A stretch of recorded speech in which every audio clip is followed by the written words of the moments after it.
Yeah.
that I do.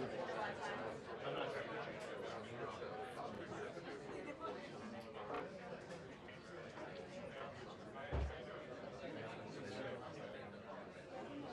You need me where you guys do?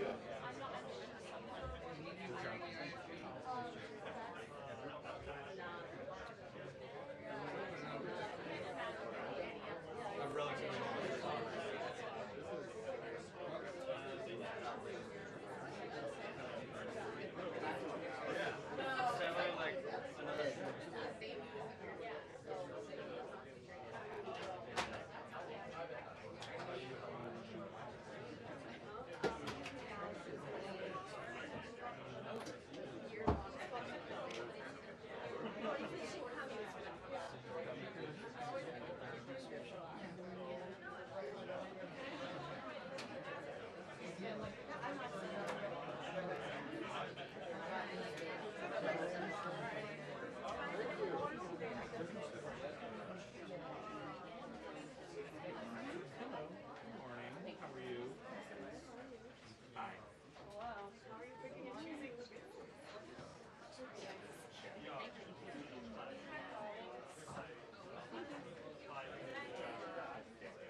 yeah, they're being passed around.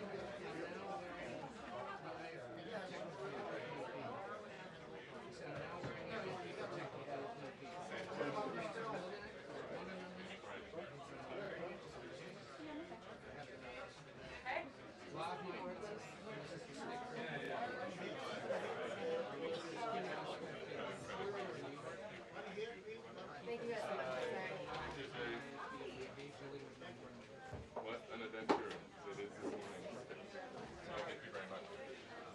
Yeah. Yeah. Hello. I'm fine.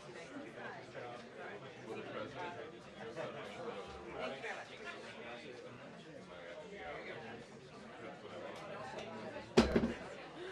Morning. Hey, morning. Sorry, you guys, pardon me. How are you? Hey. Hey.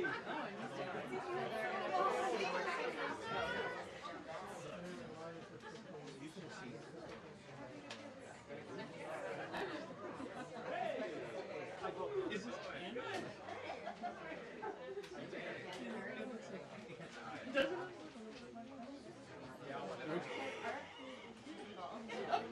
It's actually bridging lots of different subjects. Okay. Yeah, and then a large soda.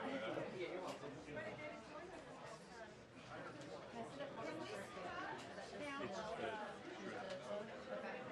there's like nothing really.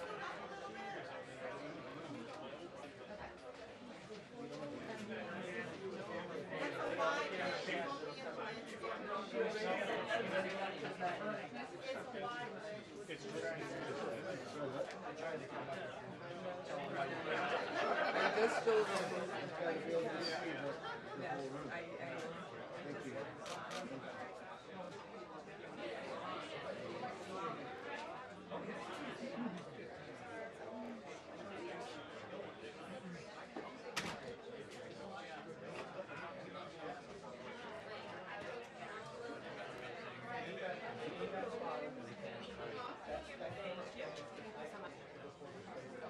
Like 10 more copies. Does anyone else need them? Hi. Pass them out. Back? Yeah. No, you're okay.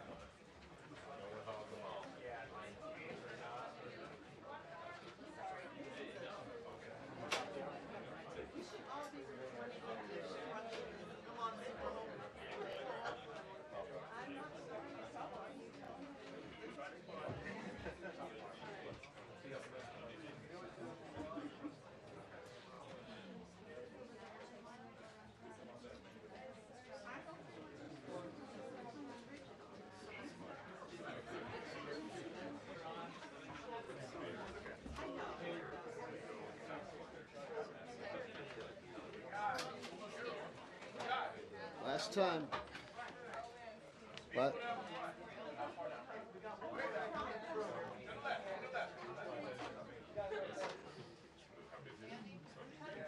Everybody good?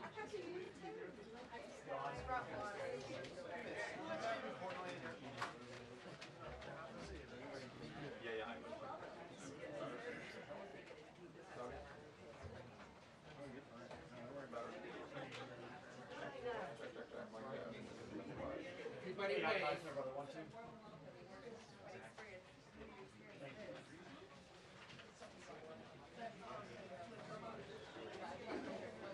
Hey, Ed, how you doing this morning? You're smiling. As well. We need more joy in this world, Ed. Come on. Do you have a preference on length?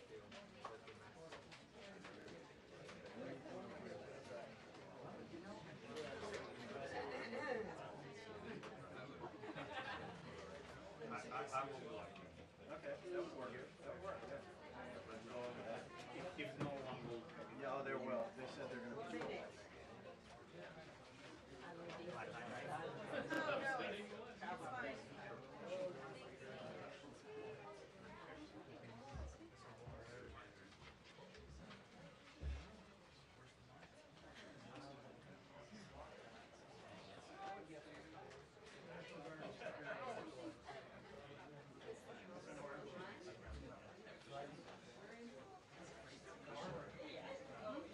National Guard armor.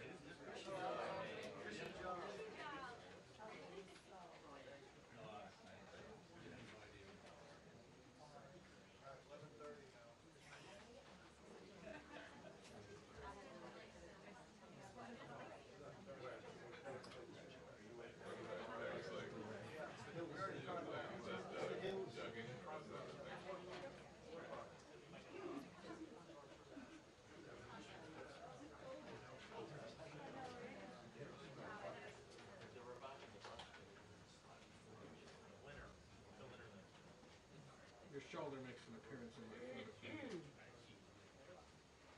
Dana and Bill, good morning to you once again. You're right, this issue will be front and center when the president arrives here in the press briefing room in the next few minutes. You can imagine quite the crowd in here. A lot of focus, of course, will be the president's comments on his plan and his words to tackle a crime rate here in D.C. that he believes is unacceptable. Murders, carjackings, robberies, we have seen all sorts of crimes in D.C. since the pandemic. While numbers appear to peak in 2023, we have seen a dip, but the president still believes that the crime in the district, the nation's capital, is still unacceptable. What do we expect to hear from the president today? One will be whether or not the National Guard will actually be deployed on the streets of D.C. Fox hearing up to 1,000 National Guard officials, troops will be made available. Whether that number holds or if it's rolled out all at once is yet to be seen. Over the weekend, we saw a number of federal law enforcement agencies, ICE, CBP, FBI, ATF, out on the streets with D.C. Metro Police, also looking into what's happening on a daily basis. Just over the weekend in Navy Yard, it's a beautiful part of D.C., right near where the Washington Nationals play. We saw a fight break out, lots of teenagers, gunshots, and from that we also saw the city impose a juvenile curfew because so much of the focus, Dana, has been on the younger offenders in the district and whether or not the penalties have been too light for those people, 14, 15, 16, who may be committing crimes. I remember we saw a number of carjackings from the last 2 years or so where it was shocking to find out that it would be a 14 or 15-year-old that would rob somebody at gunpoint and, of course, make off with the vehicle as well. We know that the new U.S. Attorney for D.C. has also been urging the City Council to come in and stiffen some of those penalties. But one of the biggest questions also will be about whether or not the president will have such authority to do what he's likely to unveil here. The White House already putting out a fact sheet of what they say is some of the arrests that were made over the weekend with the help of additional federal law enforcement sources. But one of the other questions would be whether or not we see Congress try to rein in some of D.C.'s self-governing authority that dates back several decades. It's something that Republicans up on the Hill have talked about for a long time, but may not have had the votes to do just that. D.C. has a Democratic mayor, Muriel Bowser, who had been critical of Trump in the past, especially after what happened in early of 2021. But since then, they seem to have found somewhat of a working relationship. She was on another network over the weekend in which she said that the president would be in his authority to send the National Guard out to help with D.C. police, to help with law enforcement. But we've also heard from other D.C. officials, including the sole delegate of D.C. up on Capitol Hill, who believes she does not believe the president has such authority. So obviously the focus will be on what the president is able to implement, what kind of time frame he's looking at. The White House putting out this fact sheet, basically comparing the murder rate of D.C. to other world capitals, looking at Colombia, looking at London, and whether or not those numbers would be acceptable. There's been a lot of talk also about crime this year compared to years past.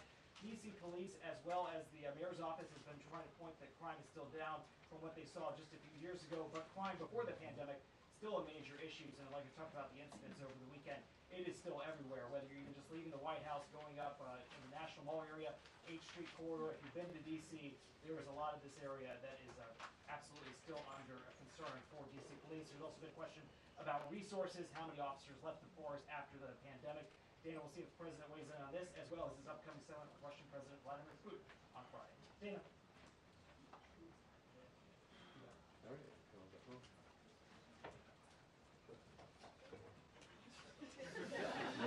Thank you, guys.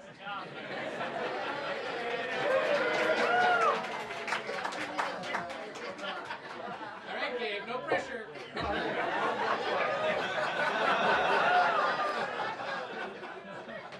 Next. Next. Yeah, next. Do it, kid.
from a very packed briefing room here, and as you mentioned, the President, a lot of questions for him about how this deployment of the National Guard might be undertaken. As you said, the administration already deploying nearly 500 federal officers over the weekend, and just handing out a fact sheet detailing some of the arrests that they made. But according to CCP data, crime in the district has been 26% since this time last year. Now, there are a lot of questions about has the President considered deploying National Guard troops here? Where might they be deployed? Is the mayor being brought into these plans according to a source close to her office? So we're waiting to hear right now, in a few moments, what the President plans to do with that fact sheet handed out by the administration thus far. And a post on social media several hours ago, the President saying that D.C. will be, quote, liberated today. Now, of course, not as not the only topic that we're expecting to hear from the President. Preparations are underway. High stakes meetings between President Trump and Russian President Vladimir Putin on a major unanswered question right now. President Zelensky be invited to that summit on Friday in Alaska, and what types of concessions might the Russians be prepared to undertake? The President suggesting that Ukraine might have to cede some territory. Of course, that is something that the Ukrainians have long said that they would not be willing to do. So that, along with many other questions about war and jobs, and also reaction to the judge's ruling yesterday.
Do they look ready back there? Yeah.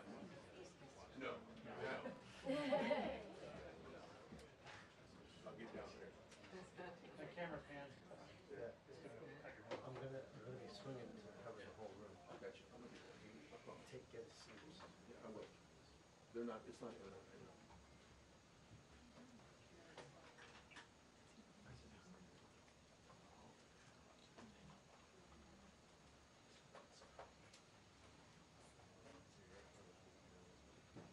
I will get out of the way, I promise you.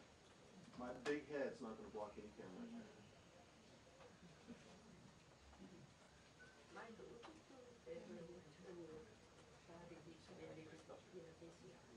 Thank you.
What time?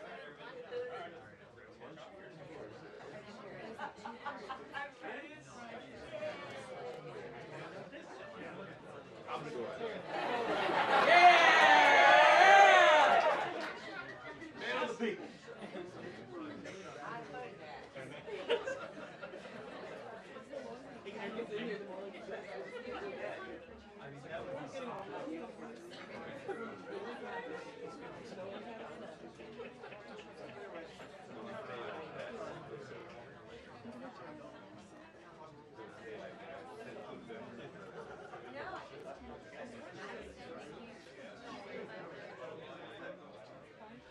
Whatever. That doesn't sound right.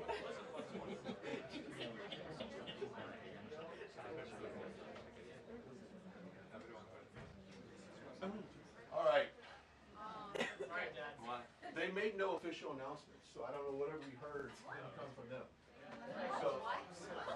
So it's still a standby. Thank you very much. Thank you. And everyone will love my second question today that I'm going to ask the president. They're going to love it. Everybody in there will love it. They'll applaud it. That's great. Whoa. But I was out. I never knew. There was literally something that went across the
antes, dice, pues lo posible,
Got me. I'm off camera.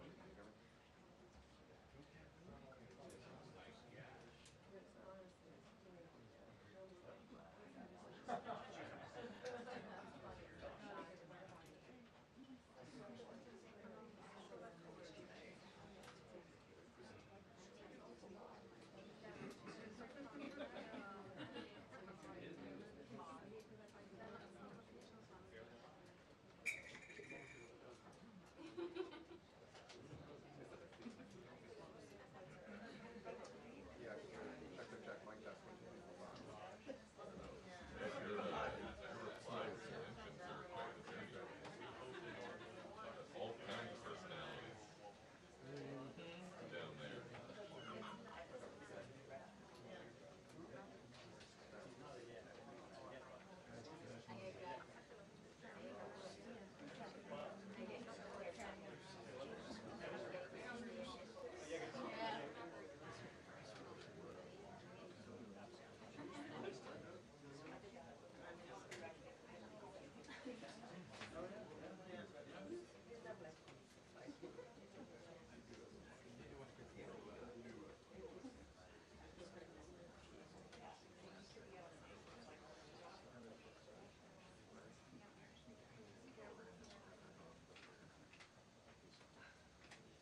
Wow.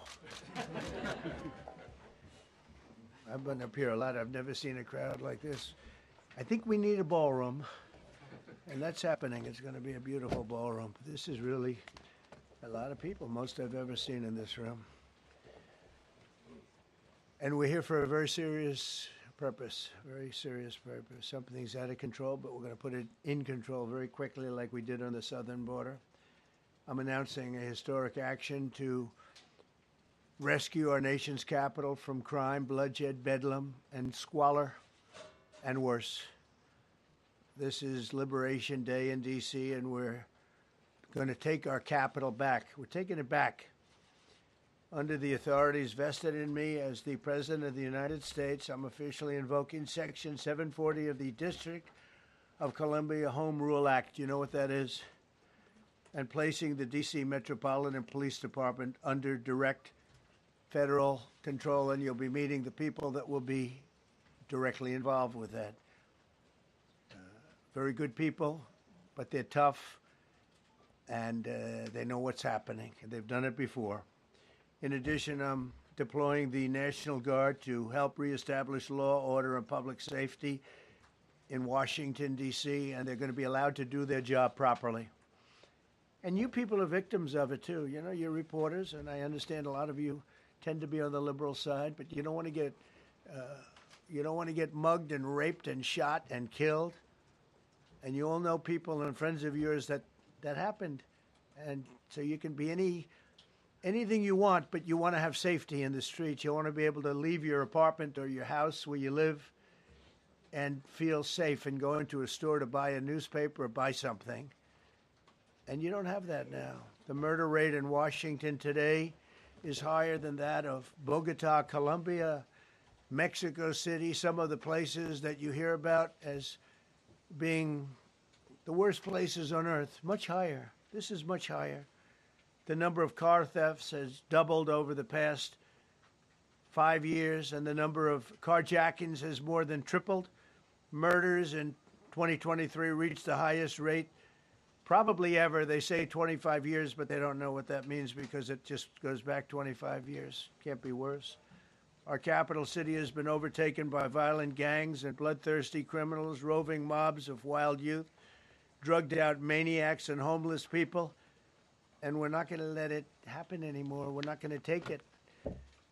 Just like we did on our southern border. Nobody comes through our southern border anymore. 3 months in a row, we had zero. I don't know if that's right, but the people that do the work, it's a very liberal group of people, actually, and they actually said zero for the last 3 months. Nobody thought a thing like that was possible. And, you know, when you take a look at numbers, I just saw some charts. These are different cities throughout the world. Red is, okay, the red is a place called Washington, D.C. Look at these. Baghdad we doubled up on Baghdad.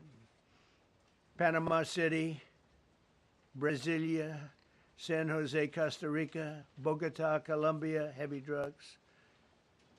Mexico City, I mentioned, Lima, Peru, all double and triple what they are. So do you want to live in places like that? I don't think so. I don't think so. And I think the people in this room, if you wrote correctly, you'd see, look at the kind of numbers we have. D.C., 41 per 100,000, number one that we can find anywhere in the world. Other cities are pretty bad, but they're not as bad as that. Is that where you want to live? The reporters of the world? Juvenile offenders and crimes against persons, as they say. It's getting worse. Not getting better, it's getting worse. And we had a recent indication. There was a story about a man who was just left. He quit because he was asked to do phony numbers on crime. And we're going to look into that. I think Pam is going to be looking into that. But he was asked by the city, I guess, that we don't want to show the real numbers. Let me do numbers so it looks like it's going down. Not going down. And under Biden, it was a disaster. And nobody did anything about it. We're going to do things about it like you wouldn't believe. Every American has a constitutional right to be able to access and petition their government in safety, and countless federal officials and employees likewise have the right to carry out their jobs in peace without being shot. As you know, I lost a very good person a while ago, was shot waiting for his wife. He was in the car. They robbed his car. They shot him. They killed him like it was nothing to it. She was walking to the car. It's a horror show. This issue directly impacts the functioning of the federal government and is a threat to America, really. It's a threat to our country. We have other cities also that are bad, very bad. You look at Chicago, how bad it is. You look at Los Angeles, how bad it is. We have other cities that are very bad. New York has a problem. And then you have, of course, Baltimore and Oakland. We don't even mention that anymore. They're so far gone. We're not going to let it happen. We're not going to lose our cities over this. And this will go further. We're starting very strongly with D.C., and we're going to clean it up real quick, very quickly, as they say. Days ago, a former member of the DOJ staff was savagely beaten by a band of roving thugs after defending a young woman from an attempted carjacking. He was left dripping in blood. He thought he was dead, with a broken nose and concussion. Can't believe that he's alive. He can't believe it. In June, a 21-year-old congressional intern was tragically killed after being hit by a stray bullet in a drive-by shooting. A former Trump administration official named Mike Gill, fantastic person, was murdered last year in cold blood in a carjacking blocks away from the White House. We all knew him. Great person. Waiting for his wife as she was walking to the car. A Democrat congressman was also carjacked at gunpoint not far from the Capitol. And in 2023, an aide to Senator Rand Paul was stabbed in the chest and head by a demented lunatic as he walked down the street, just absolutely for no reason. Horrifically, last July 4th weekend, a 3-year-old girl was shot in the head and killed while sitting in a car near the Capitol. It's becoming a situation of complete and total lawlessness. And we're getting rid of the slums, too. We have slums here. We're getting rid of them. I know it's not politically correct. You'll say, oh, so terrible. No, we're getting rid of the slums where they live. Caravans of mass youth rampage through city streets at all times of the day. There are ATVs, motorbikes. They travel pretty well. Entire neighborhoods are now under emergency curfews. Just this past weekend, gunfire went through, and you saw that, the Navy Yard. I saw it this morning. They saw that they fought back against law. See, they fight back until you knock the hell out of them, because it's the only language they understand. But they fought back against law enforcement last night. And they're not going to be fighting back long, because I've instructed them and told them whatever happens, you know, they love to spit in the face of the police. As the police are standing up there in uniform, they're standing and they're screaming at them an inch away from their face. And then they start spitting in their face. And I said, you tell them, you spit and we hit. And they can hit real hard. It's a disgusting thing. I've watched that for years, for 3-4 years. I've watched them. The police are standing, and they're told, don't do anything under any search. So and you can see they want to get at it. And they're standing there, and people are spitting in their face, and they're not allowed to do anything. But now they are allowed to do whatever the hell they want. This dire public safety crisis stems directly from the abject failures of the city's local leadership. The radical left city council adopted no cash bail. By the way, every place in the country where you have no cash bail is a disaster. That's what started the problem in New York, and they don't change it. They don't want to change it. That's what started it in Chicago. I mean, bad politicians started it, bad leadership started it, but that was the one thing that's central, no cash bail. Somebody murders somebody and they're out on no cash bail before the day is out. We're going to end that in Chicago, we're going to change the statute. I spoke with Pam and Todd and everybody. We're going to change the statute, and I'm going to have to get the Republicans to vote because the Democrats are weak on crime, totally weak on crime. They don't know why. They want to stop because they get mugged too. But we're going to change no cash bail. We're going to change the statute and get rid of some of the other things. And we'll count on the Republicans in Congress and Senate to vote. We have the majority, so we'll vote. We don't have a big majority, but we've gotten everything, including the great, big, beautiful bill. Got that done, and that's one of the greatest things that's ever happened to people in this country. They're starting to figure it out, how good it is. Biggest tax cut in history. So many things. But we'll be able to get that done. So, Todd, if you and Pam can draw up things working with the people, I'll get it passed. We'll get it passed with the Republicans. Probably won't get, think of this, probably won't get one Democrat vote because they have no idea what they're doing.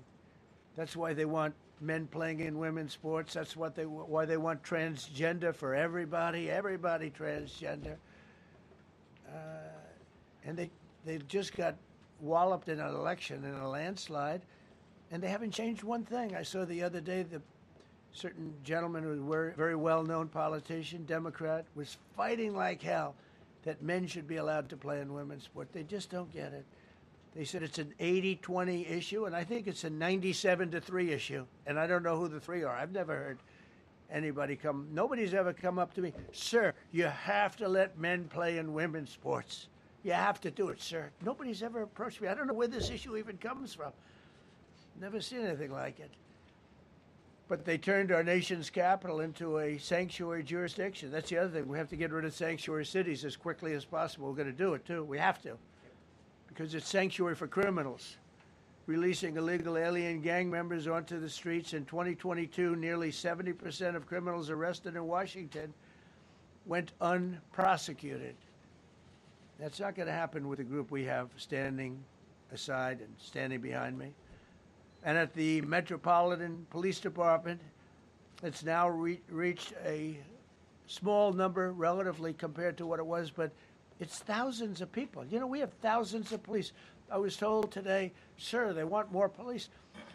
I heard a number, 3,500 police. That's a lot of police. 3,500. I thought they were going to say, we only have 30 policemen or women. He said, we have 3,500. We need more.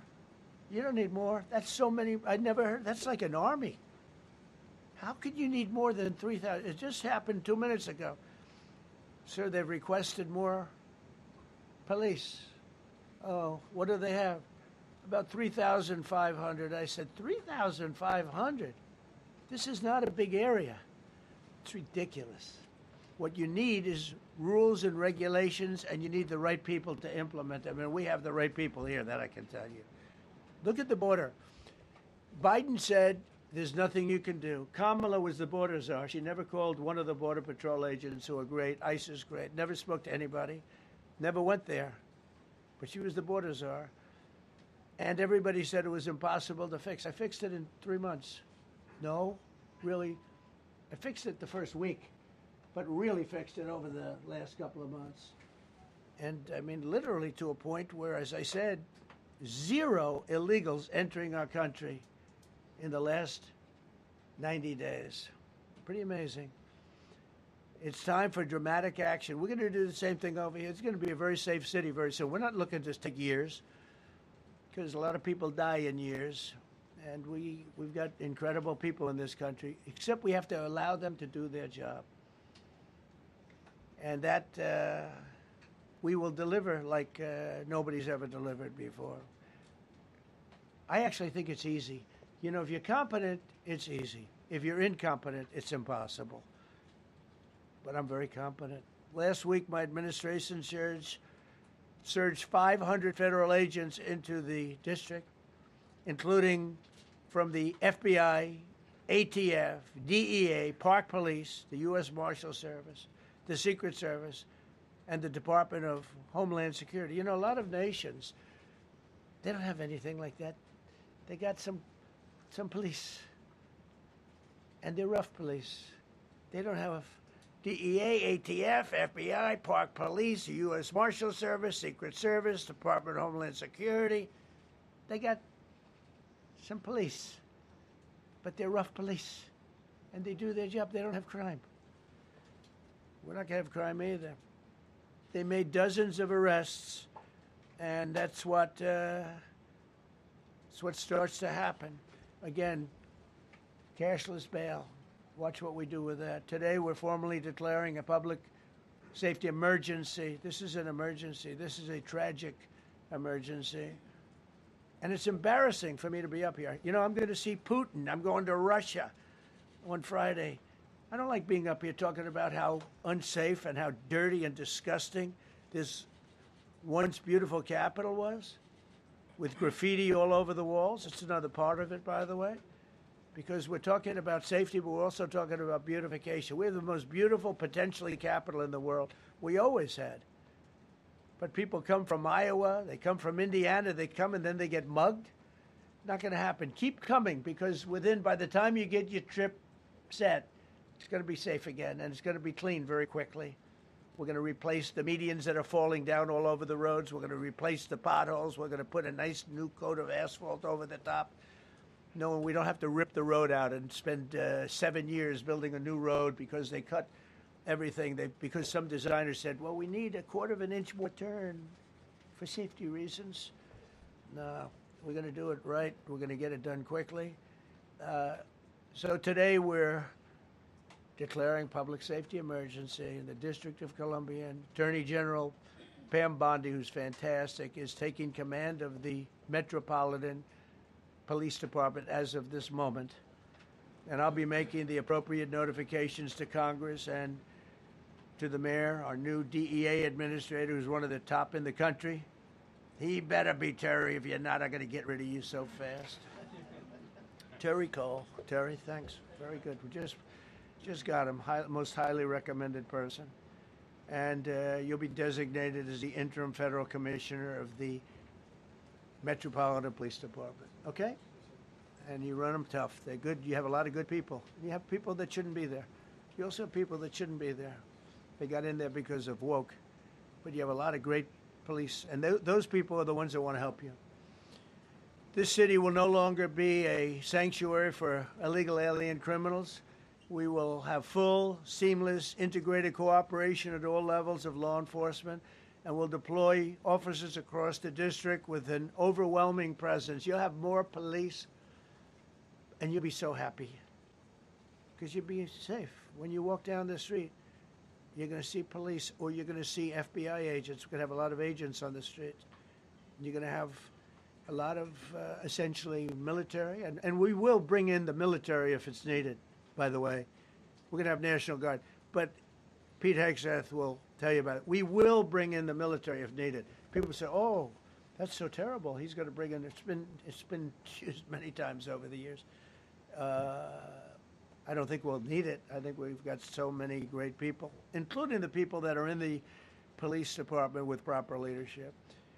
They'll immediately begin massive enforcement operations targeting known gangs, drug dealers, and criminal networks to get them the hell off the street, maybe get them out of the country, because a lot of them came into our country illegally. They shouldn't have been allowed in. They come from Venezuela. They come from all over the world. We're going to get them the hell out. They won't be here long. But some of these people, a lot of them, are homegrown criminals. And these are bad people. These are rough people. And this is just a list of some of the people that were given to me today that were criminals removed from the D.C. streets this weekend. They were rough and tough. But we're rougher and tougher. Look at these people here. Nothing, you know. They're not going to be your local school teacher. Look at this guy. He has killed people numerous times. They're not going to be an asset. They will never be an asset to society. I don't care. I know we all want to say, oh, they're going to be rehabbed. It's not going to be rehabbed. I'm going to ask Doug Burgum to come up and say a couple of words because he's in charge, as you know. He's Interior, but he's in charge of the U.S. Park Police. And I've heard so many great things about the Park Police. They're proud of it. They've been there for a long time. Their families oftentimes grow into the roles. They love the country. They love this area. So, Doug, could you say a few words, please? Thank you, Mr. President. On behalf of the U.S. Park Police, this is the oldest federal police force in the nation. They were formed in 1791 by none other than President George Washington. They've got the awesome responsibility of protecting our nation's most sacred monuments. The National Mall, Washington Monument, Jefferson Memorial, Lincoln Memorial, Statue of Liberty, and out west, the Presidio and the Golden Gate area. These folks have tens of millions of visitors a year, the kind of people that President Trump's talking about that come from around the country and around the world to see our sacred and learn about our history and our sacred monuments. They've been doing a fantastic job, but they are so pleased, the rank and file, that President Trump is now allowing them to enforce the law. As those of you that live in the city may know, that the circles and the triangle parks that are spread throughout D.C. are actually federal park property. So the U.S. Park Police also have responsibility for that. These became littered with homeless camps under the Biden administration. All of you saw that. Since President Trump's executive order on March 27th, making D.C. safe and beautiful again, the U.S. Park Police have removed over 70 homeless camps. And President Trump also talked about beautification. They're stopping and enforcing the laws against graffiti on our monuments. They've removed over 80 specific attacks against our history with graffiti on our monuments. So they continue to do a great job, whether it's in their vehicles, on foot, or on the mounted police that you see around the National Mall. And President Trump, they thank you. The rank and file is so happy to be enforcing the law again. Thank you for your leadership, and they're excited about the announcement you're making today. Thank you. Very good. Great job you're doing. Thank you very much. Pete, could you say something about the military, if you would? Well, Mr. President, it's an honor to be here. And at your direction this morning, we've mobilized the D.C. National Guard. It'll be operationalized by the Secretary of the Army, Dan Driscoll, through the D.C. Guard. You will see them flowing into the streets of Washington in the coming week. At your direction as well, sir, there are other units we are prepared to bring in. Other National Guard units, other specialized units. They will be strong, they will be tough, and they will stand with their law enforcement partners. This is nothing new for DOD. As the President noted, at the border, we've got 10,000 troops down there who've been operating in defense cooperation areas, defense zones, where there's zero illegal crossings because of troops on strikers scanning the border. We've been protecting other people's borders for 20 years. It's about time we protect our own, and we're working with ICE and CBP. In Los Angeles, we did the same thing, working with the California National Guard, working with ICE officers. ICE officers deserve to do their job and not be attacked. We will work alongside all D.C. police and federal law enforcement to ensure this city is safe, this city is beautiful, and as I always say about President Trump to the troops, he has their back. And my message to the National Guard and federal law enforcement in Washington is, we have your back as well. Be tough, be strong, we're right behind you. Thank you, Mr. President. I'm going to ask Pam, because she's now, as you heard me say, she's really in charge of a lot of what we're talking about. She's done an incredible job. People are going to start to see the fruits of her labor. And Pam, maybe you could say a few words about what we're talking about here. Sure, President. Let me be crystal clear. Crime in D.C. is ending and ending today. We are going to use every power we have to fight criminals here. President, thank you for caring about our capital. Families come here every summer. Our museums are free. We have the National Zoo. We have the National Gallery. D.C. should be a place where everyone can come and feel safe. Behind me and to my side, we have some of the best career law enforcement and prosecutors in the country who are ready to take this on. As the President said, Terry Cole is going to be supervising the Metro Police Department. Gaddy Serralta, our U.S. Marshal, is going to be supervising command and control, the entire operation. Our Deputy Attorney General, Todd Blanche, and I will be working with them closely, along with our great FBI Director, Kash Patel. Kash is going to talk to you in a minute about what we did in Virginia recently with Governor Youngkin. Many of you covered that, and it was tremendously successful. Not only that, our secret weapon here in D.C. is U.S. Attorney Jeanine Pirro, one of the toughest prosecutors and a former judge, and she is going to be talking about juvenile crime, how it's out of control here, and what she's going to do to fight back. No more crime rampant in our beautiful capital. No more teenage girls beating a disabled man to death. No more of that. No more drive-bys. We're going to do everything we can. And working with the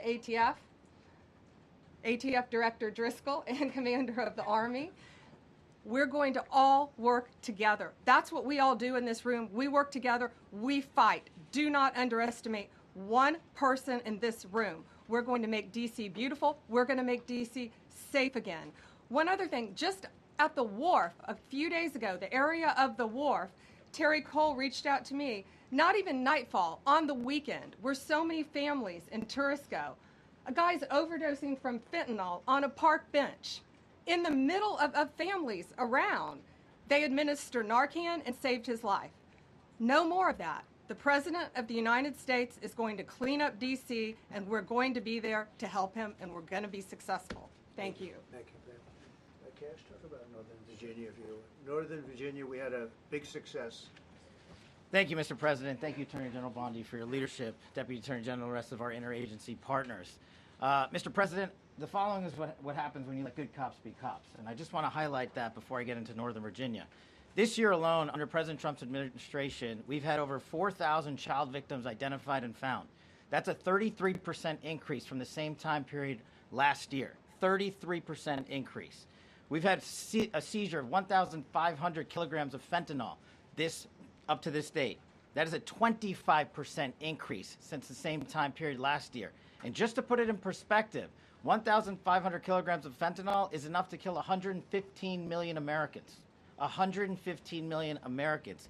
Cops are getting after it. The FBI has arrested 19,000 people this year alone. Thanks to President Trump's administrations, that's double than where we were this time last year. And we have also arrested 1,600 people who have committed violent acts against children. 270 of them are human traffickers of children. Mr. President, this is what happens when you have great leadership at the Attorney General with Pam Bondi, your administration's priority of protecting the homeland and protecting American citizens and protecting our children, and the murder rates are plummeting. We are now able to report that the murder rate is on track to be the lowest in U.S. history, in modern recorded U.S. history, thanks to this team behind me and President Trump's priorities. And how do we do it? And what are we going to bring to D.C.? What we did in Northern Virginia, thanks to Terry Cole and Governor Youngkin and the team, we stood up a task force out in my Northern Virginia field office, and we said, let's let good cops be cops, let's get them the intelligence and what they need, and let's get the red tape out of their way, and let's get DOJ partnered up with us to bring great prosecutions, and that's exactly what we did. In 1 month, we arrested 545 violent felons, 545 in the state of Virginia, thanks to Governor Youngkin's partnership. And that simplicity in law enforcement is what's coming to Washington, D.C. When you let good cops be cops, when you give them the intel they need, when you work with our Homeland Security Task Force, when you work with Terry and Gaddy and I go way back to Miami, these guys are great leaders of the respective departments and law enforcement capacities. And when you have the DOJ and President Trump driving behind this mission, we are going to clean up Washington, D.C., and we're going to do it the right way, the lawful way, and we're going to make sure Washington, D.C. is safe again. Thank you, Mr. President. Thank you, Attorney General. Thank you very much. Thank you, Cash. So the process begins right now. It actually started over the weekend, and we confronted a lot of very bad people. But it's going to be something that will be pretty amazing to you as you watch it. And I think most of you say it's a beautiful thing to do it right. We're going to be removing homeless encampments from all over our parks, our beautiful, beautiful parks, which now a lot of people can't walk on. They're very dirty, got a lot of problems. But we've already started that. We're moving the encampments away, trying to take care of people. Some of those people, we don't know how they even got there. Some of those people are from different countries, different parts of the world. Nobody knows who they are. They have no idea, but they're there. We're getting rid of the people from underpasses and public spaces from all over the city. There are many places that they can go, and we're going to help them as much as you can help. But they'll not be allowed to turn our capital into a wasteland for the world to see. The Metropolitan Police Department and the federal authorities will be supported in the effort, a really big effort, the 800 D.C. National Guardsmen that we'll put on, and much more if necessary, much more. You remember I said, I offered 10,000 once. Remember I said to a certain person, who I thought always was highly overrated, not very competent, but I said, if you need them, we'll give you 10,000 of the military or the National Guard. They turned me down. But if necessary, we're going to move service members directly to joining the Guardsmen, and that'll take place very rapidly, and that'll be done in conjunction with Pam and with Pete and everybody else. Washington, D.C. should be one of the safest, cleanest, and most beautiful cities anywhere in the world, and we're going to make it that. We're going to make it safe. We're going to make it smart. We're going to make it beautiful, so beautiful. Some of the buildings, we're going to add to it. You see what we've done at the White House. White House is a whole different building. I do that in my part-time because it's a natural instinct as a real estate person. I was very good at that, and I was very good at fixing things up. I like fixing things up. You see what's happening. The marble floors are being reinstalled, renovated, fixed. The whole place is becoming very beautiful. We're going to be adding a magnificent ballroom, most beautiful ballroom, I think, anywhere. We need it. I would have certainly loved to have had it today. I think we would have filled it up. A lot of you are standing outside, can't get in this room. I have never seen the room like this, which tells me that you want to talk about, I mean, this was a D.C. news conference. It tells me that you want to talk about crime in D.C. and beautification of D.C., but I'm going to put that's easy. And I think, frankly, fixing the crime with the pros, fixing the crime is easy, too. A person who I've known for a long time, and she's been incredible. She was a fantastic, one of the best ever district attorneys in New York. She was in Westchester, and she became a judge, very successful judge. And then she went into showbiz because she was such a good DA and such a good judge, tough judge, but fair, always fair. Nobody ever complained about that, but she was tough. And because of that and her reputation, she went into showbiz. So a lot of people don't, they think of Janine as showbiz. Actually, showbiz was not her thing. And she did great. She was on, along with a couple of other of my friends, on the #1 show. And she did great. But this is what she loves doing. This is really her baby. What she's going to do is going to be incredible. And I'd like to speak for just a few seconds on what she has in mind, what she wants to do. We're going to be appointing some judges. We have some open spots, and we're going to take people, because the judges are letting killers out. They just say, go, that's okay, don't worry about it. So we're putting some, Pam recommended, Todd recommended, some judges that are great. Janine recommended. Janine's given me 3 great candidates already. We have about 10 open spots, and we can probably create some more. We need them. Janine, would you say a few words, please? Thank you very much, Mr. President, and thank you, Madam Attorney General, and to all my partners here. We all want the same thing. We all want a safe city. We want a safe capital. We want to be able to bring our families here. We want to be able to come and enjoy the history that makes this place great. And unfortunately, we are not in that position right now. And Mr. President, I want to thank you for taking the step that we need right now to make criminals understand that they are not going to get away with it anymore. And I'm not going to stand here and go over and over the cases. But what I can tell you is this. I see too much violent crime being committed by young punks who think that they can get together in gangs and crews and beat the hell out of you or anyone else. They don't care where they are. They can be in DuPont Circle, but they know that we can't touch them. Why? Because the laws are weak. I can't touch you if you're 14, 15, 16, 17 years old and you have a gun. I convict someone of shooting another person with an illegal gun on a public bus in the chest, intent to kill. I convict him. And you know what the judge gives him? Probation. Says you should go to college. We need to go after the D.C. Council and their absurd laws. We need to get rid of this concept of, no cash bail. We need to recognize that the people who matter are the law-abiding citizens, and it starts today. But it's not going to end today because the president is going to do everything we need to do to make sure that these emboldened criminals understand we see you, we're watching you, and we're going to change the law to catch you. And my final note is this. These kids understand that the jurisdiction is through the state attorney general, Brian Schwab. I did a poster of the young man from Doge who was beaten bloody with a severe concussion, a broken nose. And then I did a poster of what happens to those kids because I can't arrest them. I can't prosecute them. They go to family court and they get to do yoga and arts and crafts. Enough. It changes today. Thank you, Mr. President. Thank you, Jim. You're welcome. Great job. Thank you.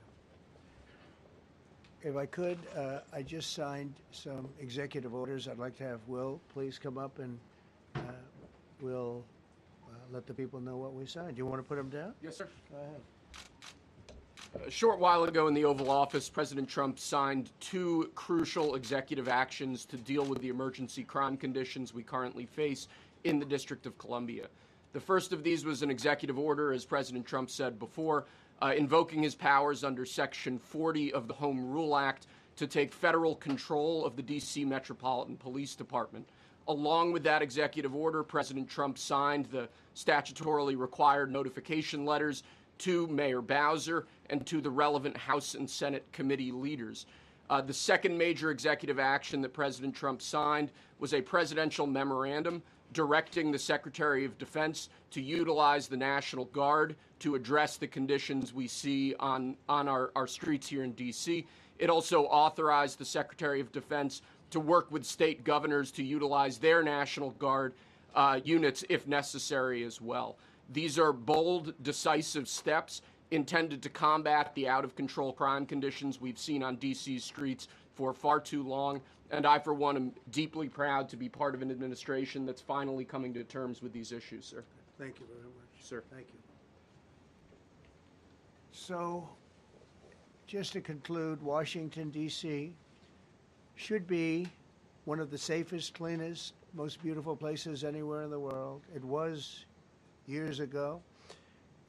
We had one problem that was a pretty big problem. The radical left got out of control and they started trying to rip down statues. And I said, let's go pass a law real fast. We're going to do it real fast. But we were blocked by the Democrats who do not want safety. Nobody gets it. I don't get it. They don't get it because they can't get votes. I don't know how they can win an election with this, but they don't want safety. And I found an old statute, very old, early 1900s, that said if you so much as touch or even think about destroying a statue or a monument in Washington, D.C., you go to jail for 10 years with no probation, no anything. In other words, slightly different than we have today. Today we have cashless bail. Today you get jailed 10 years. No curtailed sentence, 10 years. And we took it out. Nobody used it. It was never used because, you know, it's harsh. And you remember they started to rip down the statue of Abraham Lincoln. I said, that's a tough one to rip down. He was pretty good, Pam. I think he was pretty good. When the ropes started going around Abraham Lincoln to pull him down, Andrew Jackson, others, and they were heading to the Jefferson Memorial, Thomas Jefferson. They're going to do a big number there. I said, it's time. And I signed that statute immediately. We had it updated. We made it use the same language, all passed by Congress.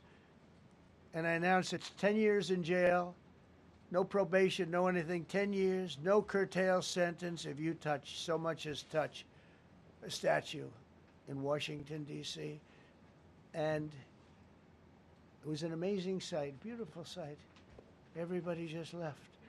The ropes were hanging around Andrew Jackson, and there were 2 ropes around Abraham Lincoln. They left the rope, but everybody just left. And that was the last problem we ever had. You know, that was the last problem that we ever had with the statues. They were going wild, and somebody came to me and said, sir, in 1910, I don't want to give you an exact because you'll say, Donald Trump gave us wrong dates around like early on. You know, if I'm slightly off, they make you sound a little bad. So I won't put myself in that position. I won't put you in that position, because I think everybody agrees with what we're doing today. But when I signed that thing, it was like a miracle. Everybody left. They were gone. They were starting to march down. They started the march toward Thomas Jefferson, and I figured he was always going to be safe. But they found something with him, and they found something with Abraham Lincoln, and even in the name George Washington in California, numerous places changed the name of George Washington High School and various other places. They took George Washington's name. This was a sick, woke culture that I think we've largely ended. And a lot of those people that were woke are now turning out to be the opposite. I won't go so far as to say MAGA. It's a very special category.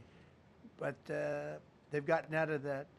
But we have people that love this country, and they love this really beautiful capital. It is. I flew over it the other day, and I said, what a beautiful place. But if there's crime all over the streets, when you get there, it doesn't look so beautiful. But we're going to make it beautiful again. We're going to fix it with crime, and we're going to also, as we're doing that, we're going to start doing things that we know how to do, that I know how to do better than anybody, I guess, because of my experience from previous life.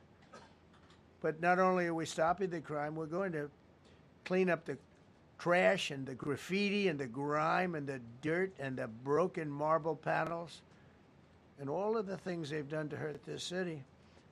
And we're going to restore the city back to the gleaming capital that everybody wants it to be. It's going to be something very special. All of these people are really tough. Could I shake your hand, Gaddy, please? You're going to be so important here. You're going to be that guy. I hope I don't have to fire him in 2 weeks because he's too soft. I don't think he's too soft. If I do, I will, though. Is it okay if you're soft, weak, and pathetic, like so many people, I will fire you so fast. You're not going to have to worry about that. No, I think you're going to do a fantastic job. And everybody in this room, they may not express it, but they all want that to happen. You know, they want to be safe, and they have families too. So it's an honor to have such a large group. I've done this for years now, hard to believe. I've never seen this room so packed. In fact, I'm sure it's a violation of every fire code. But we'll let you stay anyway. You're taking a chance. And with that, we'll say, maybe if you could, oh, wow. We could be here all day long. If we could keep the first questions, perhaps, to this subject, and then we'll go on to a few others. Please. Mr. President, thank you so much. Can you talk about how personal of an issue this is? We talked about flying over the Washington Monument and seeing the pride of what D.C. is, and do you believe that the status of the city, the cleanliness, the way that crime is low, is a direct reflection on how the country is run? Yeah, I do. I think the Capitol, look, everyone comes here. They're all coming. All the leaders, they're all wanting to come. And I say it, I've said it again, but I'm really just quoting other leaders from NATO, from the Middle East, King of Saudi Arabia, Qatar, UAE. I was over there. We brought back $5.1 trillion of investment into our country. But a month and a half ago, I was at NATO. We had a great thing. They agreed to put up 5% instead of 2%. 2% they didn't pay, 5% is already paid. We had a great meeting, and they all said the same thing. They said our country was dead. They thought our country was gone. 1 year ago, they said your country was dead. And now you have the hottest country anywhere in the world. We do. We have the hottest country in the world right now. The tariffs have helped. It's given us not only the money, it's billions, trillions of dollars of money, but it gives us great power over enemies. We solved 5 wars with Pakistan and India. We just solved one. Azerbaijan and, as you know, and Armenia. A war was raging for 37 years. And the 2 leaders got up and they said, we never thought this would be solved. Russia tried to solve it. They all tried to solve it. It was a very tough situation, but we got it done and got it done. And I said to the 2 men, I said, are you guys friends? And they had a hard time. They've been killing each other for 37 years, right? One was there 5 years, one was there for 22 years. He said, my whole life I've been fighting this war, and you got it solved. but we did many of those. We did in the Congo and Rwanda. That's been going on for 30 years. 8 to 9 million people killed that they know of, but it was raging, and we got that solved. We got a lot of them done. It's a great honor. But you want to have, when they come, the leaders come to our country to sign documents that the war is over or whatever, or for other reasons. They come for trade. And you want them to come through so beautifully. You ride down those roads, everything should be perfect. You shouldn't have medians falling down into the roadway. Median, you know, the metal things that are always, somebody had a great lobbyist, because I've never seen them look good. I've been looking at those things with the little, right? They're always broken and bad, but here they're really bad. And we're going to either put new or fix it, and it's not expensive. It's not really expensive. And we're going to fix our roads a little bit. We're going to clean up our sidewalks. You have countries where every Saturday the people go out and they wash their sidewalks in front of their stores or their houses. They scrub their sidewalks. So we aren't quite at that level yet, I don't think, Gaddy. We're not quite there yet, but maybe we will. They go out and they scrub. I think it's so beautiful to hear that and to see those stories. But we're going to make it clean. But just to finish with your question, it's a very, very strong reflection of our country. And when they see a bad city, you know, my father always used to tell me, I had a wonderful father, very smart, and he used to say, son, when you walk into a restaurant and you see a dirty front door, don't go in, because if the front door is dirty, the kitchen's dirty also. Same thing with the Capitol. If our Capitol's dirty, our whole country is dirty, and they don't respect us. So it's a very good question, actually. Mr. President, sorry. Question for you on this specific issue. Do you expect more cities to follow DC's path if this goes through? So the idea is that Chicago, LA, San Francisco, would they expect similar action to what we've seen in DC? And the other question, sir, there's reporting that the administration is going to reclassify marijuana. Would that send mixed messages that if marijuana is okay, some drugs are okay, but we're trying to clean up crime? How do they go hand in hand? We're only looking at that. That's early, but you know, somebody reported it, which is fine. We're looking at it. Some people like it. Some people hate it. Some people hate the whole concept of marijuana, because if it does bad for the children, it does bad for people that are older than children. But we're looking at reclassification, and we'll make a determination over the next few weeks. And that determination hopefully will be the right one. It's a very complicated subject, the subject of marijuana. I've heard great things having to do with medical, and I've had bad things having to do with just about everything else. But medical and, for pain and various things, I've heard some pretty good things. But for other things, I've heard some pretty bad things. The other part of your question, I mean, we're just going to see what happens with it all. We're going to have a tremendous success in what we're doing. Other cities are hopefully watching this. They're all watching, just like everyone's watching here. They're all watching, and maybe they'll clean up, and maybe they'll do this and get rid of the cashless bail thing and all of the things that caused the problem. I mean, if you go back, this whole thing with cashless bail is a disaster.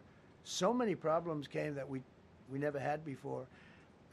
So they're watching us today, and if they don't learn their lesson, if they haven't studied us properly, because we're going to be very successful. I have zero doubt about that. It's going to be. It's a question of will it be really fast, like the border. You know, everyone said, they used to say, Biden used to say, I need legislation. I didn't get any legislation. I called up our people, and we did a great job. Tom Homan was great. As you know, our secretary did a great job. They did a great job. There's no games. They didn't play games. And we're going to have the same thing here. But then I'm going to look at New York in a little while. Let's do this. Let's do this together. Let's see. It's going to go pretty quickly. And if we need to, we're going to do the same thing in Chicago, which is a disaster. We have a mayor there who's totally incompetent. He's an incompetent man. And we have an incompetent governor there. Pritzker's an incompetent. His family threw him out of the business, and he ran for governor.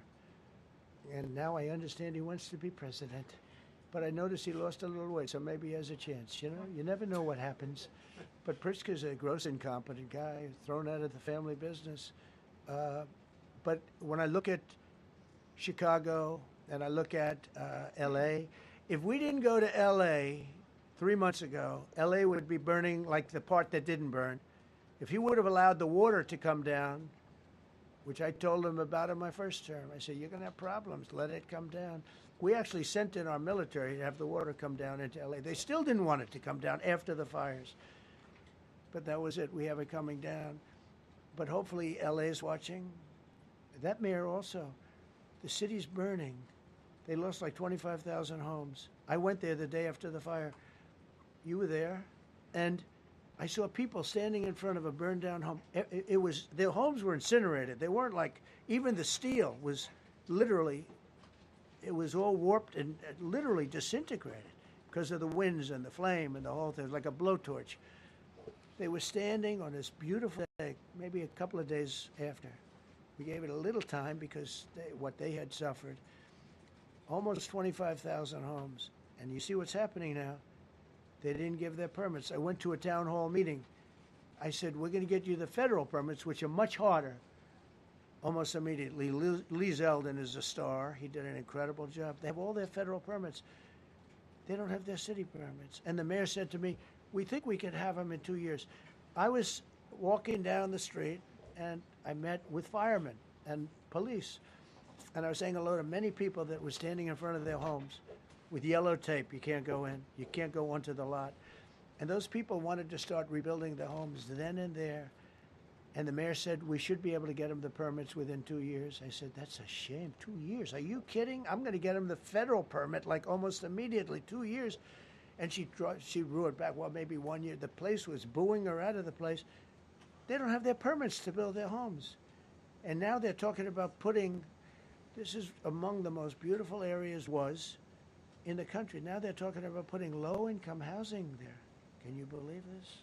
I love low-income housing. I made money with low-income housing. I built low-income housing. I know more about low-income housing and luxury housing. I know about everything real estate. They want to replace some of those homes with low-income housing. They haven't gotten their permits yet. We've gotten all the federal permits, which are much tougher to get, and it was done almost immediately through Lee Zeldin and Federal Environmental. And I watched the other day, those people are angry. And now, you know, they had tremendous, they loved that area. They loved the whole big area, different places, but they loved it. It was all luxury stuff and beautiful stuff, and some wasn't that luxury, but the level of love for that neighborhood, their neighborhoods, was incredible. And you know what? I watch people on television. They want to go. They want to leave. They've lost their spirit. They've lost their heart because the mayor's incompetent. And Gavin Newsom is incompetent. He's got a good line of bullshit, but that's about it. He's incompetent.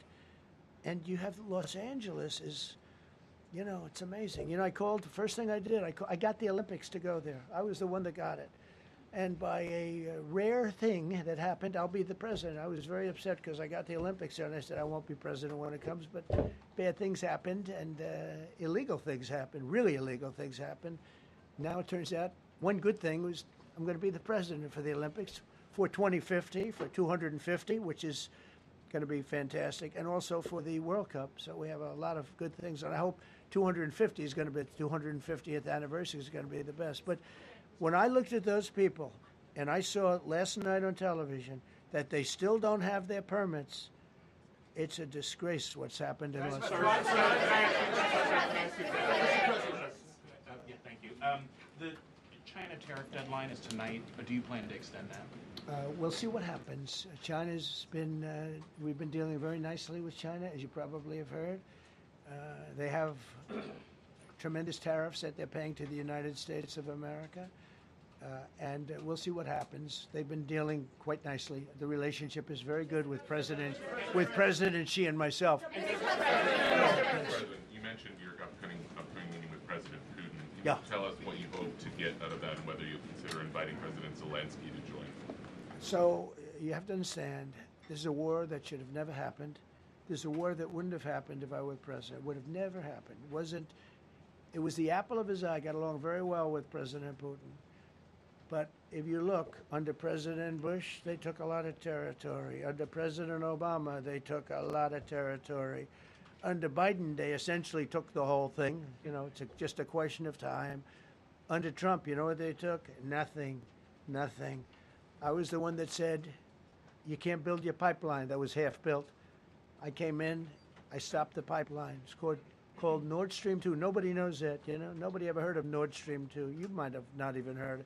Biggest pipeline in the world. I stopped it. I was not a friend of Russia, but I got along well with Putin. It's always good to get along with other countries if possible, but that doesn't mean you roll over like Biden did. Biden came in and he immediately approved the pipeline. I couldn't believe it. Then they say Trump wasn't tough on Russia. I wasn't tough. I was the toughest. Putin said, if you're not tough, I would hate like hell to see you visit. I stopped the biggest economic development job, the biggest job that Russia had ever built. I stopped it. It was dead. And this low IQ president came in and he let them build a pipeline and supply oil and gas all over Europe, you know. So this is really a feel-out meeting a little bit.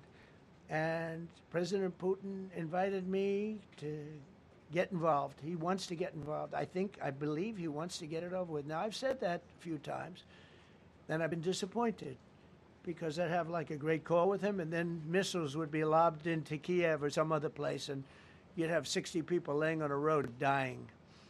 I said, that's cold, but it's a violent war. 5,000 to 7,000 people a week are dying. And you know, there's nobody from here. They're all Russian and Ukrainian people, and some people from the cities, much smaller number, but still, those missiles do damage and they kill a lot of people, but mostly soldiers. And they're young soldiers, although in the case of Ukraine, they're getting much older. They're drafting 60-year-olds now. It's a terrible thing to witness, and I think I have an obligation. Look, this is Joe Biden's war. This is not my war. I made a deal with NATO a month ago. You covered it very accurately, actually. We don't pay anything anymore. You know, we're not paying anything. They are buying things from us, and NATO is paying us. I got it raised from 2% of GDP to 5%.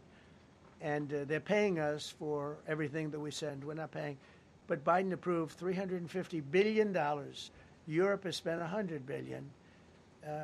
The money that's been spent and the death is incredible. It's the worst thing that's happened, by far the worst that's happened since World War II. So I'm going in to speak to Vladimir Putin. And I'm going to be telling him, you got to end this war. You got to end it. And he wasn't going to mess with me. This war would have never happened. You know, we had a discussion about it one time, and we never had that discussion again. Would have never happened. And when the election was rigged, and then Biden took office, which was barely took office, the auto pen took office, bad things started happening. Bad things, stupid things were said. And it ended up in a war. And you know, and I don't believe this will happen anymore because I have that pretty well covered. This could end up in a third world war. This could have been a third world war. I don't think that's going to happen now. But I thought it was very respectful that the president of Russia is coming to our country as opposed to us going to his country or even a third party place. But I think we'll have constructive conversations. Then after that meeting, immediately, maybe as I'm flying out, maybe as I'm leaving the room, I'll be calling the European leaders who I get along with very well. And, you know, I have a great relationship, I think, with all of them. And I get along with Zelensky, but, you know, I disagree with what he's done. Very, very severely disagree. This is a war that should have never happened, wouldn't have happened.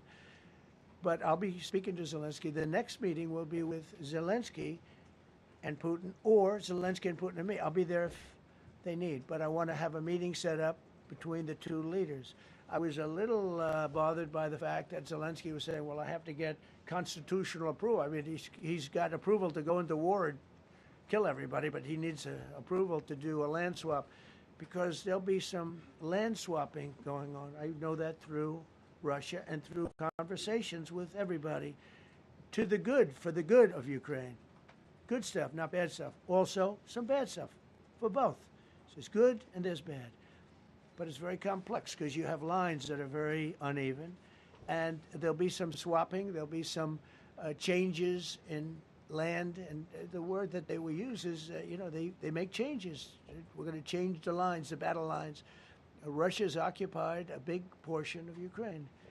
They've occupied some very prime territory. We're going to try and get some of that territory back for Ukraine. But they've taken some very prime territory. They've taken largely ocean, in real estate we call it oceanfront property. That's always the most valuable property.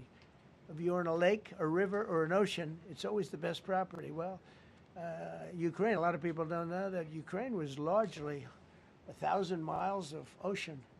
That's gone. Other than one small area, Odessa, it's a small area. There's just a little bit of water left. So I'm going to go and see the parameters. Now, I may leave and say, good luck, and that'll be the end. I may say this is not going to be settled. I mean, there are those that believe that Putin wanted all of Ukraine. I happen to be one of them, by the way. I think if it weren't for me, he would not be even talking to anybody else right now. But I'm going to meet with him. We're going to see what the parameters are. I'm then going to call up President Zelensky and the European leaders right after the meeting, yeah. And I'm going to tell them what kind of a deal. I'm not going to make a deal. It's not up to me to make a deal. I think a deal should be made for both. I think Russia has to get back into building their country. It's a massive country. I think they have 11 time zones, if you can believe it.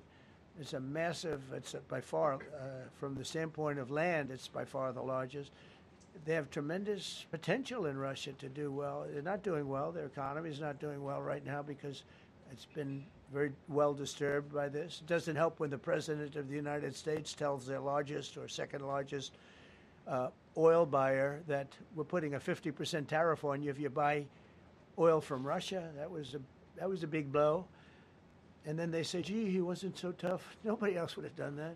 And I haven't stopped there. I mean, look, I was all set to do things far bigger than that, but I got a call that they'd like to meet, and I'm going to see what they want to meet about. I'd like to see a ceasefire. I'd like to see the best deal that could be made for both parties. It takes two to tango, right? So ultimately, I'll have a meeting next week. I had a great relationship with him, considering the fact that, I was not nice to him because of the pipeline. I ended the pipeline. I also gave the javelins. Do you ever hear of a javelin? Javelin is called a tank buster. They say that Obama gave them sheets and I gave them javelins. If it weren't for me, all those tanks that were destroyed at the first days of the war because the tanks got stuck in the mud, some commander made a better. They would have been in Kiev in 4 hours going down the highway. But a Russian general made a brilliant decision to go through the farmland instead. And they just had torrential rains, and the rains were so bad, and it was mud, and those tanks got stuck in the mud. I don't know who that general is, but knowing Vladimir, he's probably not around any longer because all those tanks were stuck in the mud, and they went along with the javelins. I gave them the javelins. You know that, right? I gave them javelins. They gave them sheets. But I'm going to meet with President Putin, and we're going to see what he has in mind. And if it's a fair deal, I'll reveal it to the European Union leaders and to the NATO leaders and also to President Zelensky. I think out of respect, I'll call him first. And then I'll call them after. And I may say, lots of luck, keep fighting. Or I may say, we can make a deal. I will tell you this. I've seen a poll coming out of Ukraine. 88% of the people would like to see a deal made. And if you go back 3 years, everybody was gung-ho for war. Everybody's gung-ho for war until you have it. It's an amazing thing. I had it with a couple of countries where I couldn't get a deal done with one particular country. And I just couldn't. The guy's great. He's a friend of mine. Great. Good leader. Tough as hell. I couldn't get the deal done. And then he went into war for a short period of time. You know where I'm talking about. First term. And it was nasty. Guys being killed all over the place. And he went through 1 week of war, and I was able to get the deal done. He said, this is nasty. Yes, please. Yeah, just to follow up on what you were saying there. First of all, Volodymyr Zelensky is not invited on Friday? He wasn't a part of it.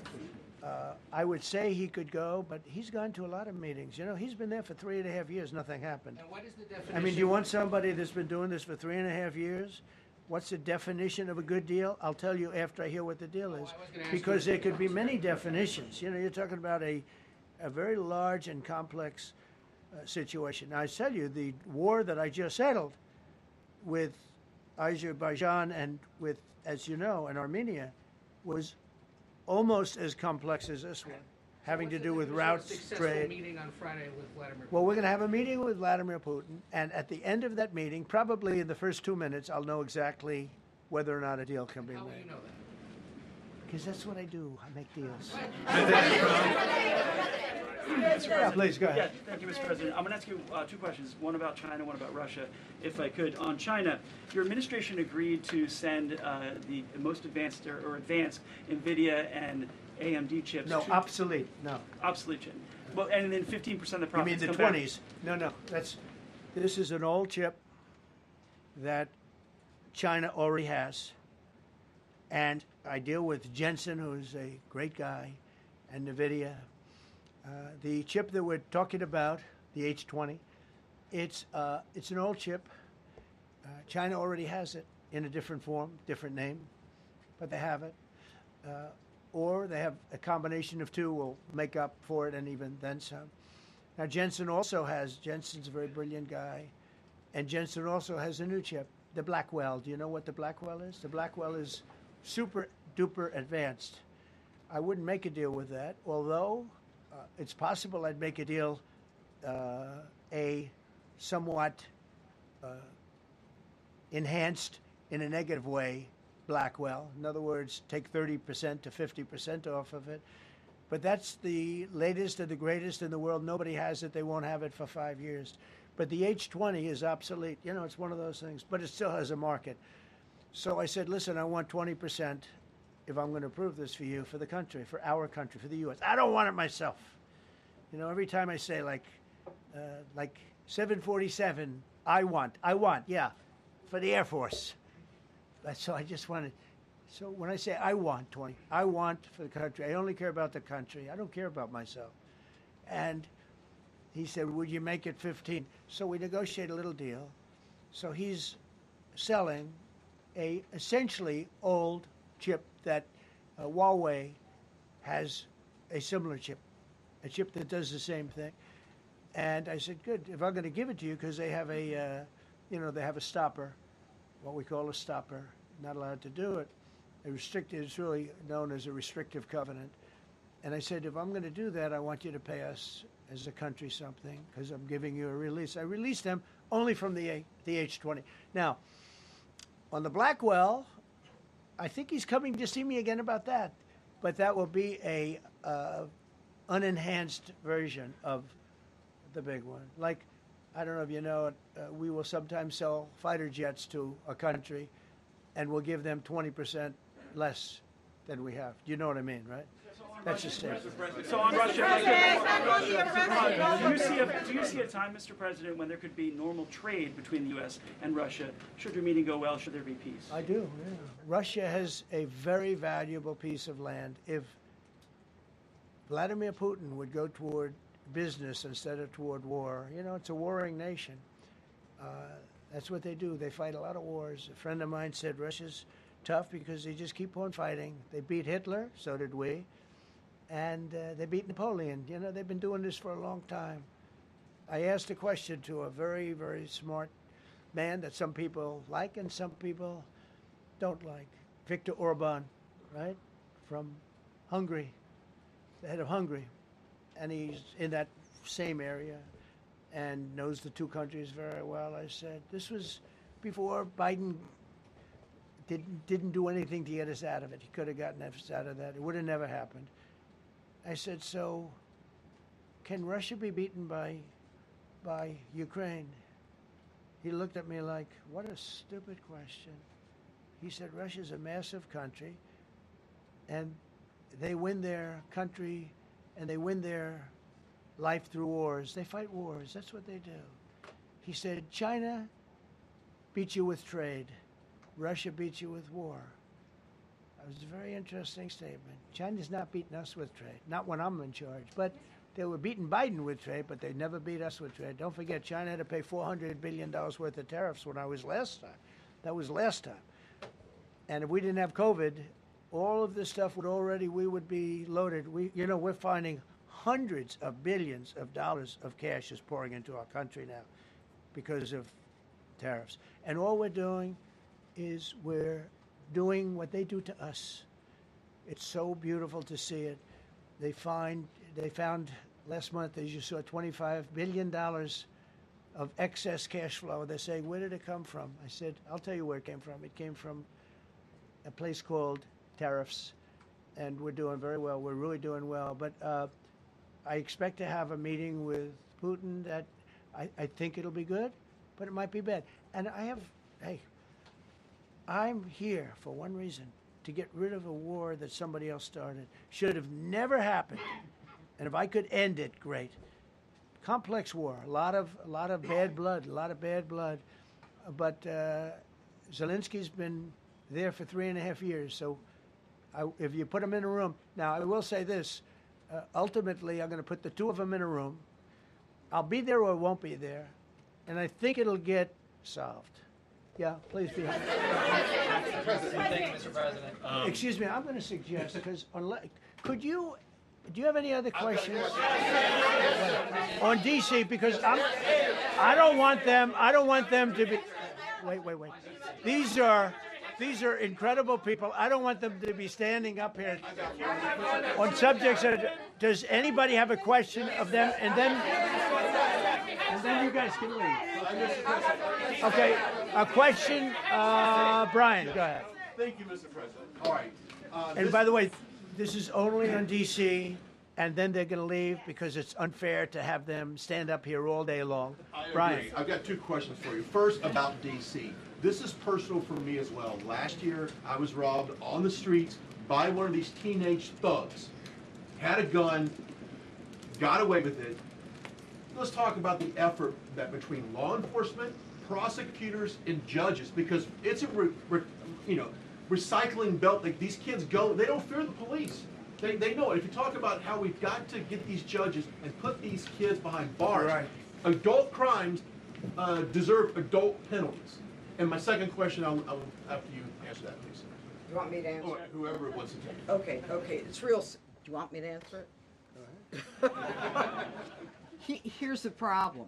Assuming that they're 17 years, older than 17 years old, I can get the case.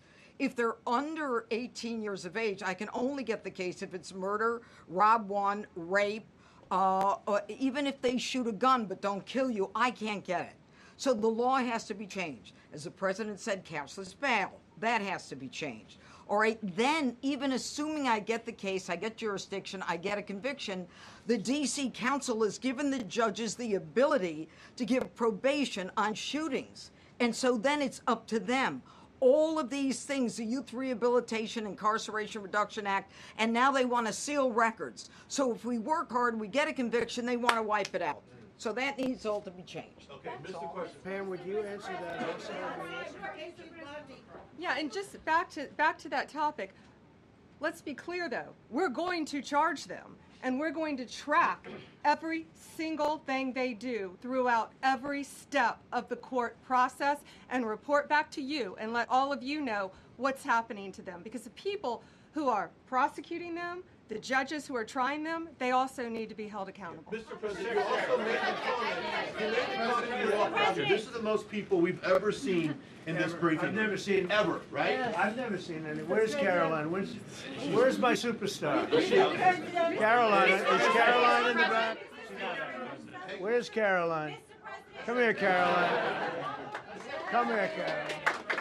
Come here. Is she doing a good job, by the way? Come here, Caroline. Is this the largest crowd that you've ever seen? This is definitely the most packed briefing, and I think all of you would agree. I think it's why we need to build a ballroom. Mr. President, I have a better idea. All right, Brian, go ahead. My question is this. You're building the big, beautiful ballroom. Yeah. Could we build a big, beautiful briefing room, updated technology, No. more seats? I don't want to do that. I don't want you to be comfortable. So no, I don't want to make life comfortable. So look, Let's just do this. Let's do this. It's going to be a big thing. We're going to Russia. That's going to be a big deal. What happens, happens. I'll let you know what happens. You'll be the first to know. I'll be calling the European leaders. I'm going with totally. I mean, we have a lot of talks. They're great people. They're great leaders, actually, and they want to get back. Honestly, as one of them said, I've OD'd on trying to settle Ukraine. They've OD'd, meaning they've overdosed on the settlement of Ukraine. Not a nice expression, but boy, is it accurate. They're tired of it. They want to get back to spending money on their countries. You know, Biden gave them $350 billion. Europe gave $100 billion. It should be much more than that.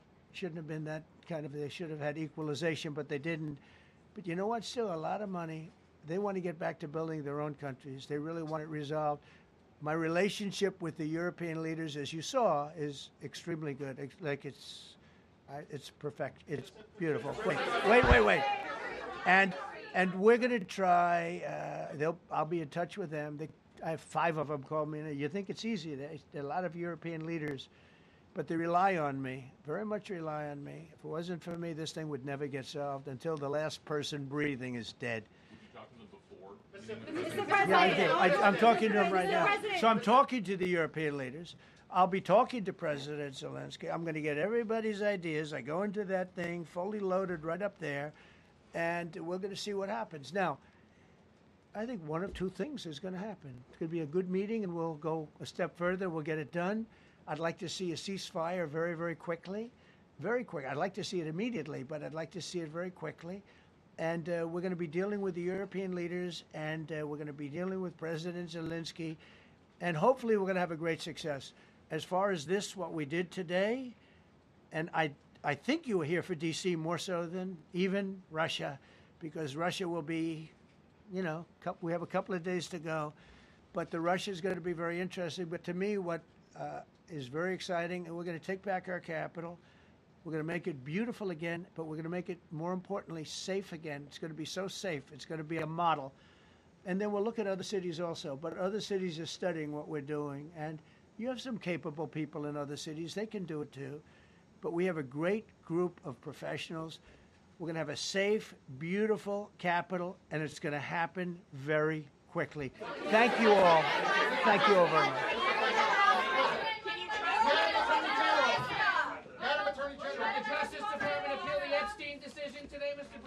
How long will the takeover of D.C. police last? We'll see you guys tomorrow. We'll have another briefing. We'll see the National Guard on their streets. All of them.